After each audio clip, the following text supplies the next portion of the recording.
BJP నాయకులు, ముఖ్యమైన నాయకులు పరిచయం అయ్యారు. జనసేన నాయకులు కూడా కొంతమంది పరిచయం అయితే 11:05కి మనం ప్రెస్ స్టార్ట్ చేయొచ్చు. రండి రండి.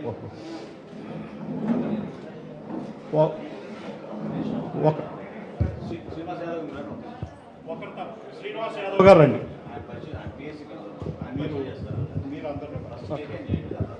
నమస్కారం అండి. ఈ రోజున బీజేపీ జనసేన పార్టీల ముఖ్య కార్యకర్తల సమావేశానికి వచ్చేసినటువంటి పెద్దలందరికీ నమస్కారం. ముందుగా బీజేపీ రాష్ట్ర అధ్యక్షులు సోమవీర్రాజు గారు, అట్లానే మా Janasena party PSC chairman Nadendla Manohar గారికి ముందుగా నమస్కారాలు తెలియజేస్తూ, అట్లానే చేసినటువంటి ముఖ్య నాయకులకు నమస్కారాలు తెలియజేస్తూ జనసేనలో ఉన్నటువంటి ముఖ్య నాయకుల పరిచయ కార్యక్రమాన్ని ప్రారంభిస్తూ ఉన్నాం. కేకే గారు గుంటూరు కృష్ణా జిల్లాల సంయుక్త పార్లమెంటరీ కమిటీకి కన్వీనర్గా ఉన్నారు. శ్రీనివాస్ గారు, మహేష్ గారు రండి.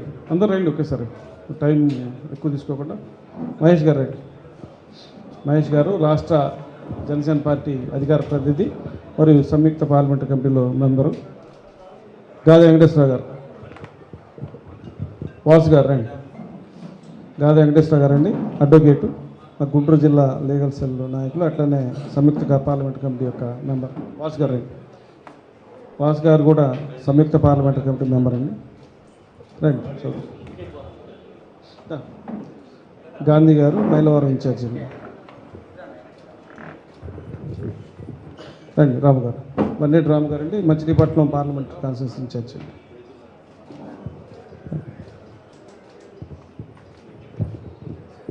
జిలానీ గారు అండి, Jilani garu Narsapeta constituency incharge, assembly constituency.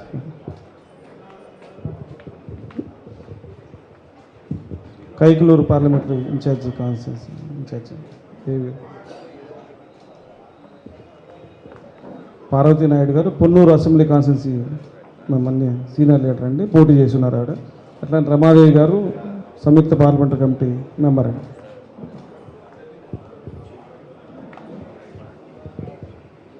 Ramakrishna గారిని మచిలీపట్నం ఇన్ఛార్జ్. బాపట్ల కాన్స్టిట్యూన్సీలో మా సీనియర్ లీడర్ అండి. సో ఉన్నారు. Thank you sir, thank you very much. Mahesh గారు, కేకే గారు, రమాదేవి గారు దయచేసి.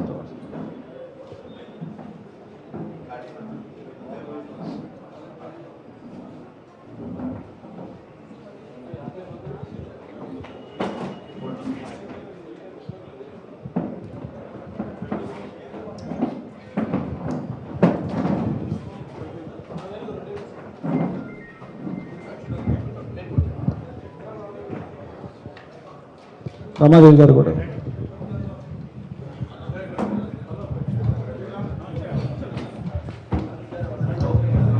గాదా వెంకటేశ్వర గారు,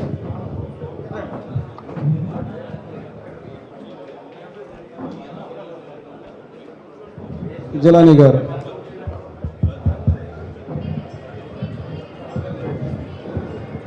అడ్జస్ట్ చేసుకోండి, పర్లేదు. అందరికీ నమస్కారం అండి.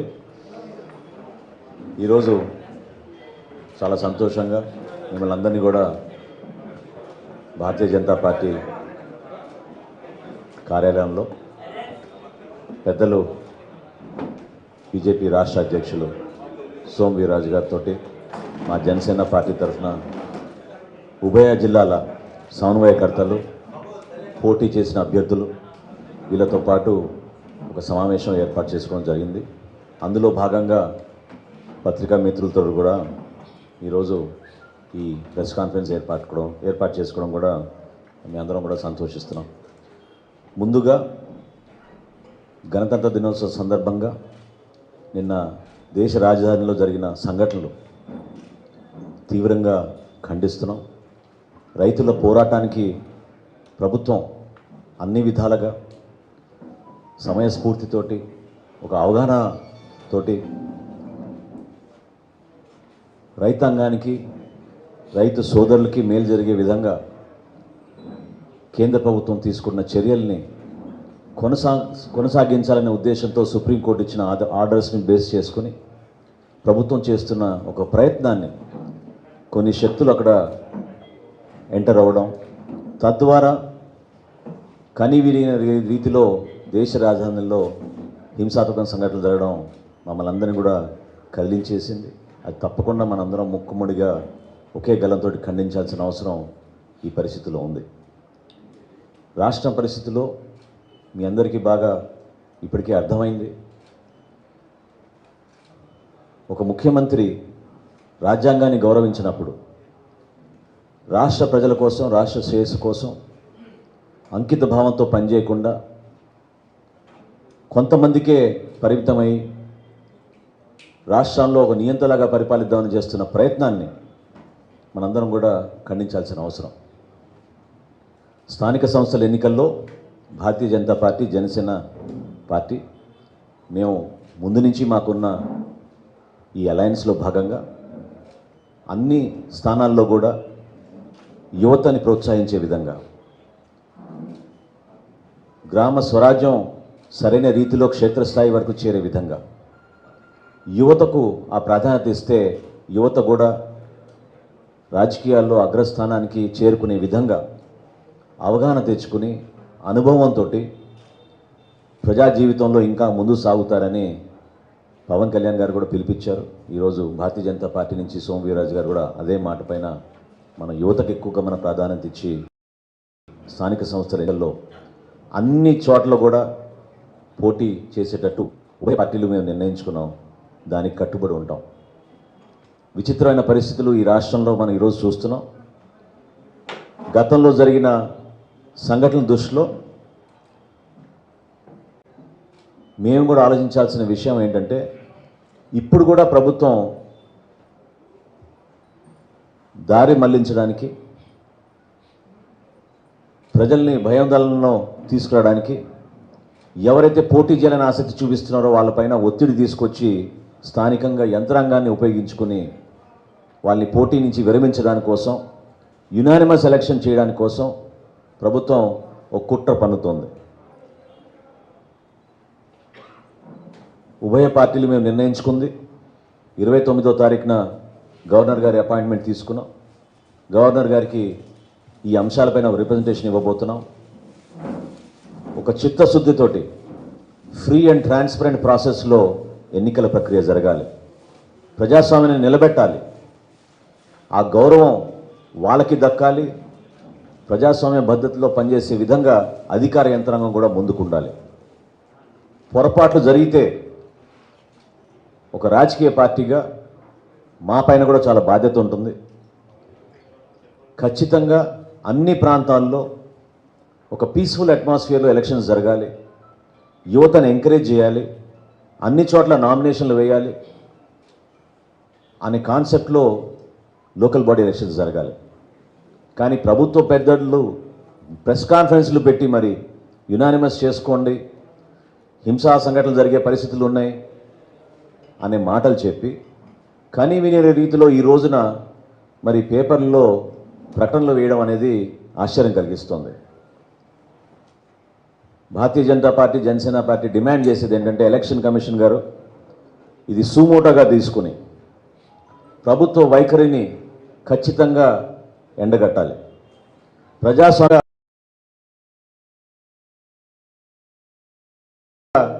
ఎక్కడైతే గతంలో కొన్ని సంఘటనలు జరిగినాయో ఆ ప్రాంతాల్లో ఎక్కువ నిఘా ఏర్పాటు చేసుకుని చేస్తున్నాం.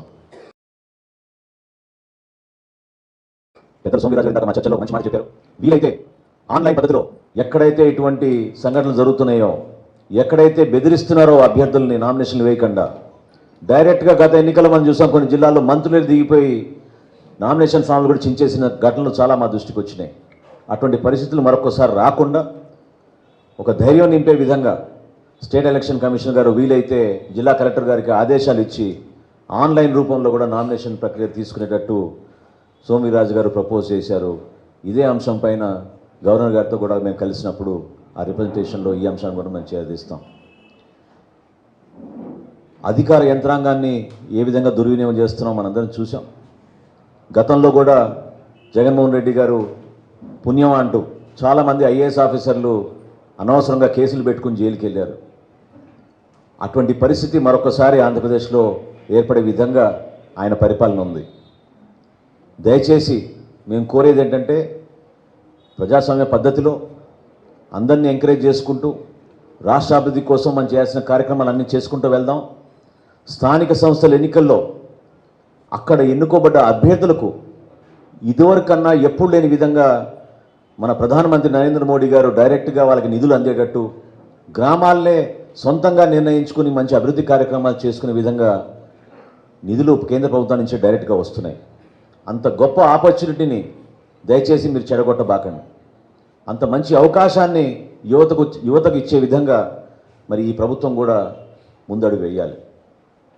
మా అధ్యక్షులు పవన్ కళ్యాణ్ గారి తరఫున జనసేన పార్టీ నుంచి, అదేవిధంగా భారతీయ జనతా పార్టీ నుంచి నాయకులందరినీ కూడా మేము సమాయత్తం చేసి రాష్ట్ర వ్యాప్తంగా కలిసికట్టుగా యువతను ప్రోత్సహించే విధంగా, వాళ్ళందరూ కూడా ఈ ఎన్నికల ప్రక్రియలో పాల్గొనే విధంగా, ప్రతి స్థానంలో కూడా వార్డు మెంబర్ నుంచి ఉప సర్పంచ్, సర్పంచ్ వరకు వాళ్ళందరూ కూడా పోటీ చేసే విధంగా మేము ఉభయ పార్టీలు కూడా నిర్ణయించుకున్నాం.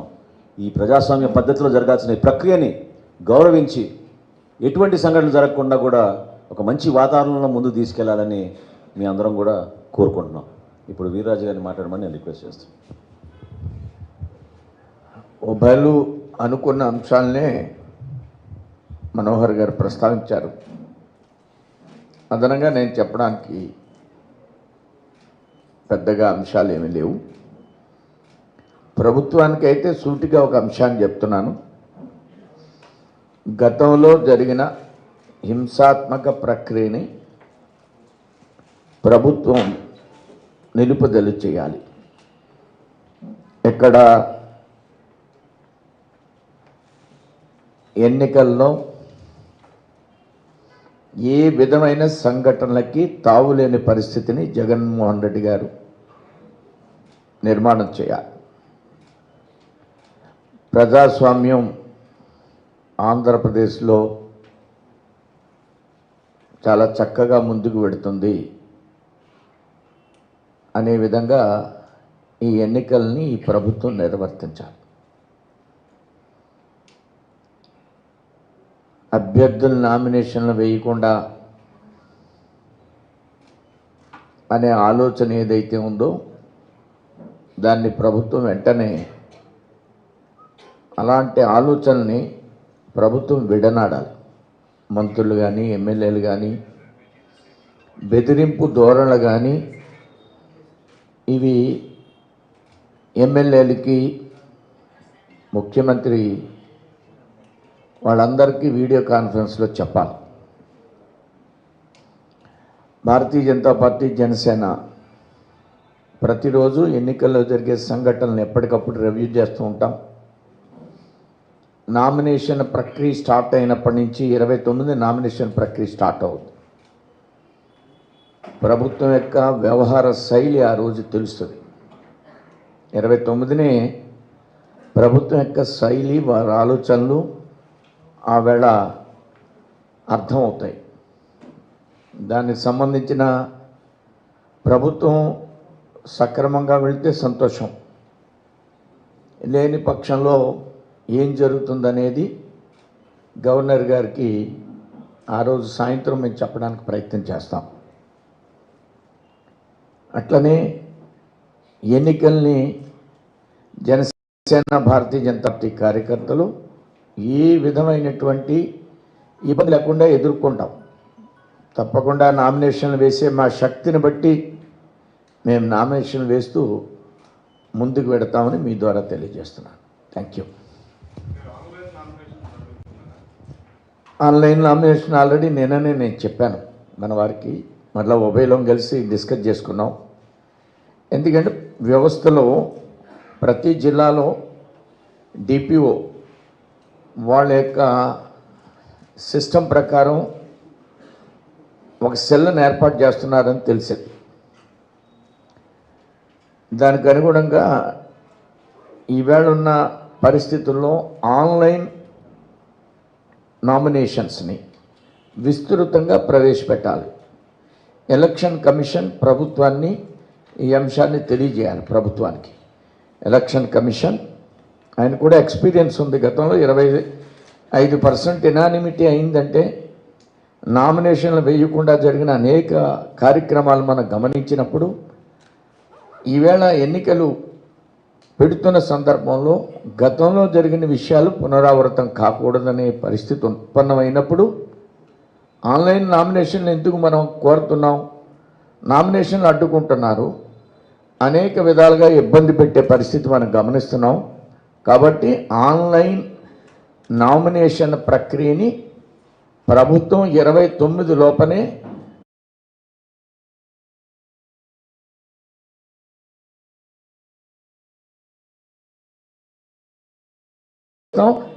ఈ ఎన్నికల్లోనూ కలిసే అపోహాలు అనవసరంగా కొన్ని కథనాలు మీడియాలో వస్తూ ఉన్నాయి. కానీ వాస్తవం ఏంటంటే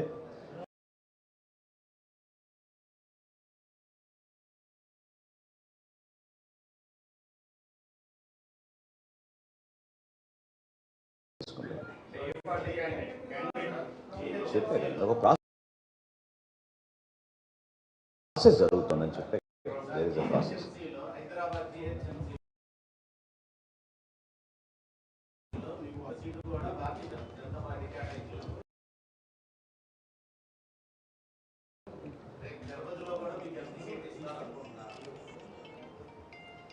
ఒక్క సీటు కూడా కేటాయించలేదని మీరు అనుకుంటారు. కానీ మా అంతర్గతంగా మాకు జరిగిన సమావేశాల్లో ఢిల్లీలో ఉన్న పెద్దలు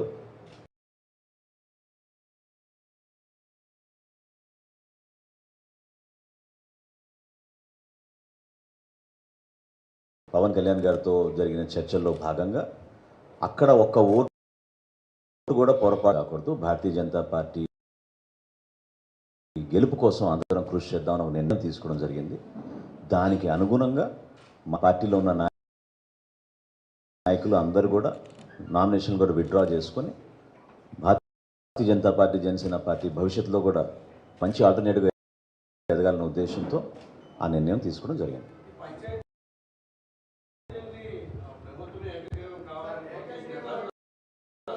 ఒక నిమిషం, వన్ మినిట్ చెప్పండి.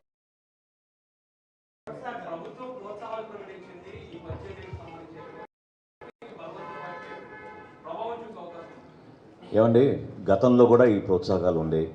కానీ ఎప్పుడైనా మనం ఫ్రంట్ పేజ్ అడ్వర్టైజ్మెంట్లు చూసామా?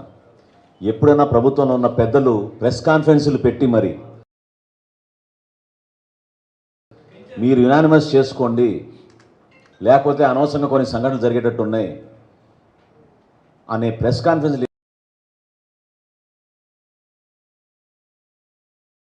ఏవైతే పెట్టారో ఖచ్చితంగా మాకు అనుమానానికి దారితీస్తుంది. ఇది ప్రభు మరొకసారి కుట్ర పంతోందనే భావన మనందరిలో కలుగుతోంది. దయచేసి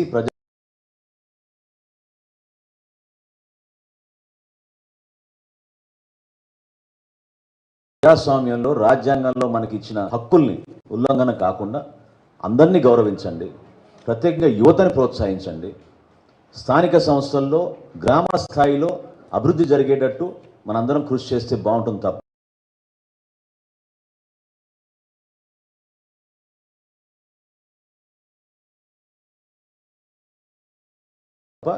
ఈ విధంగా దౌర్జన్య సంఘటనలు తీసుకొచ్చి అధికారం ఉంది కాబట్టి వీళ్ళు ఈ విధంగా పెట్టాలని చూస్తే మాత్రం దానికి సంకేతాలు ఏమాత్రం కూడా సబబుగా ఉండాలని మేము మనవి చేసుకుంటాం.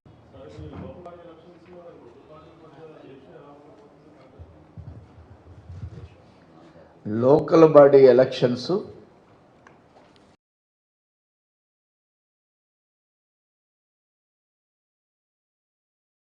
నెగ్గే అభ్యర్థిని ఉభయలు కలిసి నిర్ణయం తీసుకుంటాం. ఫీల్డ్లో రేషియో అవసరం లేదు.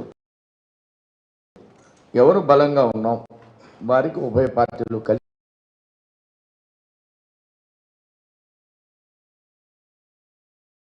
పనిచేస్తాం.